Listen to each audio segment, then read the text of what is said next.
Materia Ture. Thank you, Mr. Chair. This settlement claim, Ngati Pahauwera, does have some ongoing issues around mandate and objections to the settlement of these claims, which again do need to be put on the record for the Chamber. So there are overlapping claims that are still in dispute in relation to the Y claims that are being settled here and the lands that are being settled. There continue to be mandate problems, and what we've seen with the settlement, as we will see with the number as it goes on, that OTS, the Office of Treaty Settlements, is increasingly okay with a 30% response rate for mandate and for ratification of settlements, or lower. And I recognise the difficulties in getting, quite a few thousand, like 50% or more of the beneficiaries of these settlements to be engaged in the process. The fact that it's become norm now to accept a very low mandate is increasingly problematic. It's all well and good to get 90% support, but if you're only talking about a few hundred people out of quite a few thousand, then it simply doesn't have the mandate to continue with the settlement.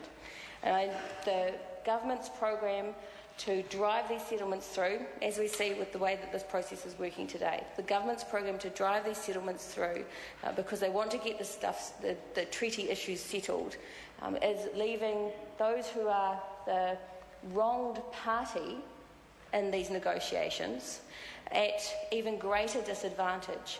The process does not allow for them to engage effectively with the issues. The process is not designed for them or by them.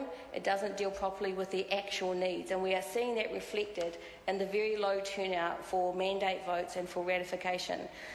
As a result, there are still ongoing problems, and with this settlement there continues to be an incorporation that continues to object to the claim.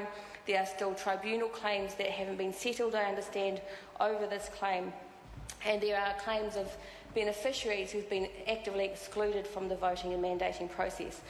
Now, the argument from the government side is that these issues should be dealt with by the iwi and hapu, and that's right, but it is very difficult for iwi and hapu to resolve these issues like that if they are also being driven by a timetable, a political timetable that is trying to get these settlements done because of some farce that the treaty can be settled.